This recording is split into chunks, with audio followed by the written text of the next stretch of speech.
Today, we're talking about something that affects many Muslims around the world. Millions of Muslims are struggling financially, from young professionals burdened with student loans to families fighting to keep up with basic expenses. Economic hardship has become a reality for many in our community. It's a painful truth that raises a critical question. Why are so many Muslims facing these challenges, despite our religion's rich teachings about prosperity, charity, and financial wisdom? Islam teaches us a lot about money. It talks about being kind, giving to those in need, and earning money in the right way. But right now, many Muslims are struggling. In countries where most people are Muslims, there's often a lot of poverty and not enough jobs. And even in places where Muslims are a minority, they can have a hard time finding good opportunities. So what's going wrong? Could it be that some of us have forgotten the important lessons that Islam teaches about money and wealth? The Quran and the Prophet Muhammad, peace be upon him, gave us many guidelines. They warned us against things like interest, encouraged us to give zakat, and taught us to live simply without spending too much. But nowadays, it seems like some of us might have lost touch with these ideas. In this video, we're going to explore these forgotten teachings. We'll look at what the Quran says about money, learn from the words of the Prophet, and hear real stories of people who changed their lives by going back to Islamic teachings. But before we start, make sure to subscribe to our channel. Hit the like button if you find this helpful, and share it with others who might need this message. Now let's jump in and find out how we can change our situation together. Chapter 1. The extent of the problem. Economic struggles in the Ummah. Let's look at the bigger picture. Right now, many Muslims across the world are facing money problems. It's not just a few people, it's millions. You probably know someone who is always stressed about paying the bills, covering rent, or even buying groceries. Maybe it's someone close to you or even yourself. This is a serious issue affecting a lot of people in different ways.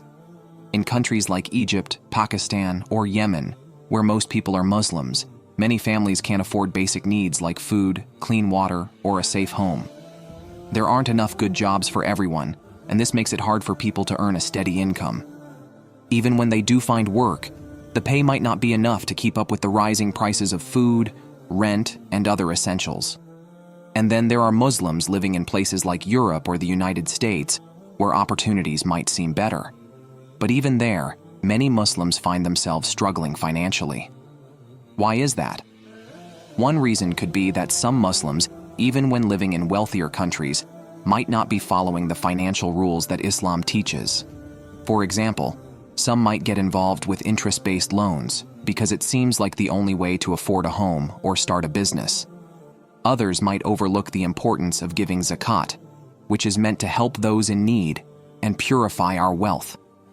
When we drift away from these teachings, it's easy to end up in difficult financial situations, even in countries where there might be more opportunities.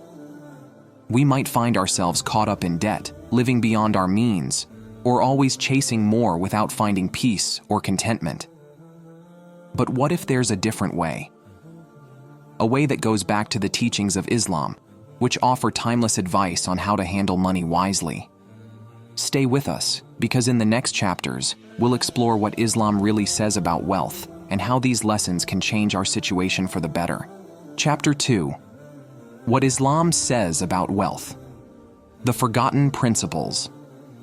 Now that we understand the problems many Muslims face, let's talk about what Islam teaches us about money. The Quran has many verses that guide us on how to handle wealth and finances.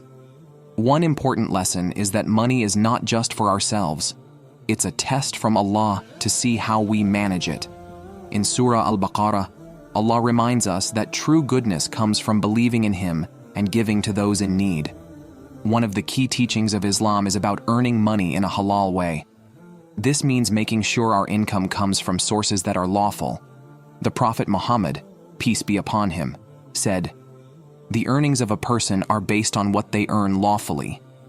If we start making money through haram, forbidden ways, like gambling or dealing with interest, we are moving away from what Allah wants for us. Another important aspect of Islamic finance is zakat. This is a special kind of charity that Muslims are required to give. It's usually 2.5% of our savings each year. Zakat helps those in need and purifies our wealth. When we give zakat, we are not just helping others. We are also cleaning our hearts from greed and selfishness. Islam also teaches us to live within our means. The Prophet, peace be upon him, said, "Eat, drink, and wear what is good, but do not be extravagant." This means we should not overspend or get caught up in showing off our wealth.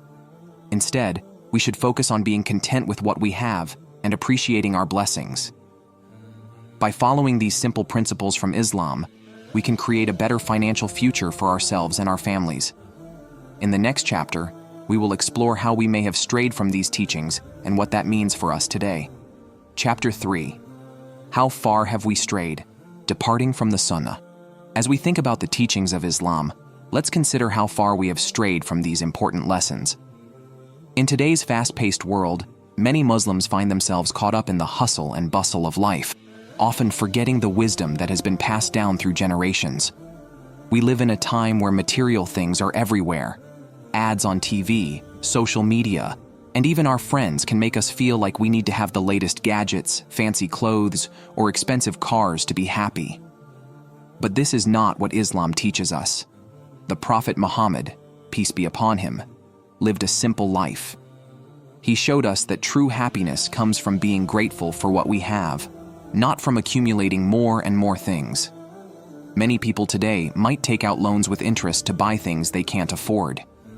They think it's the only way to get ahead, but in reality, this can lead to a cycle of debt that is hard to escape.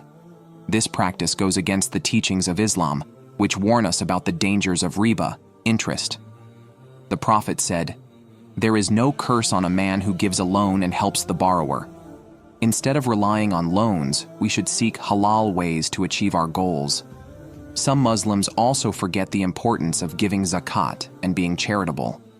When we neglect our duty to help others, we lose out on blessings that could come back to us in unexpected ways. Helping those in need not only supports our community, but also brings us closer to Allah. By understanding how we may have drifted away from these teachings, we can start to make changes in our lives. In the next chapter, we will discuss practical steps we can take to return to the path of financial wisdom that Islam offers. Chapter 4. The path to prosperity, returning to our roots. Now that we've explored the problems and the teachings of Islam, let's talk about how we can return to our roots and find prosperity. The good news is that there are many simple steps we can take to improve our financial situation by following Islamic principles. First, we need to focus on earning money in halal ways. This means choosing jobs and business opportunities that align with Islamic values.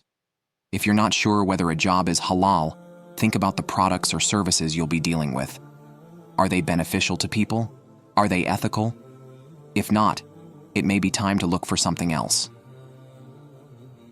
Next, let's make zakat a priority. Remember, zakat is not just a requirement, it's a way to purify our wealth and help our community. Set aside your zakat each month and look for those in need around you. This could be friends, neighbors, or even local charities. Giving zakat will help you feel more connected to your community and remind you of the blessings you have. Another important step is to practice gratitude. Start each day by thinking about what you are thankful for. This can help shift your mindset from focusing on what you don't have to appreciating what you do have. When we focus on gratitude, we can find contentment and happiness in our lives, no matter our financial situation. Lastly, let's live within our means. Make a budget that reflects your income and expenses. Cut out unnecessary spending and prioritize needs over wants. The Prophet Muhammad, peace be upon him, taught us to be moderate in our spending, and this is especially important in today's consumer-driven world. By taking these steps, we can align ourselves with the teachings of Islam and find a path to financial peace. In the next chapter, we will share inspiring stories of those who embraced these principles and transformed their lives. Chapter 5. A message of hope. It's not too late. As we reach the end of our discussion, let's remember that it's never too late to change our financial situation.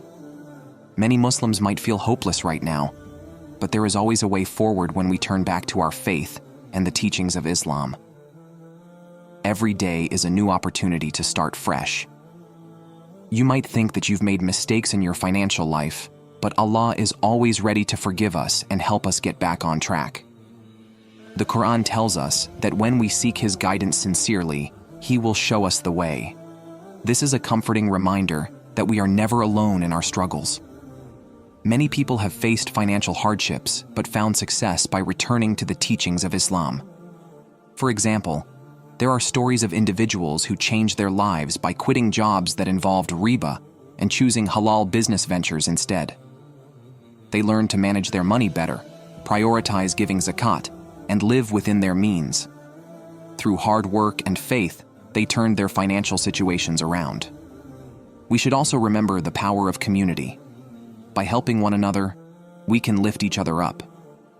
Whether it's sharing job opportunities, giving advice, or simply being there to listen, our community can be a strong support system. In the end, let's commit to making changes in our lives based on the teachings of Islam. We can find balance and peace by focusing on what really matters: our relationship with Allah, our families, and our community. As we embrace these principles, we can build a brighter future for ourselves and the generations to come. Thank you for joining us on this journey today. Let's take these lessons to heart and work together to create a thriving Muslim community that embodies the true spirit of Islam.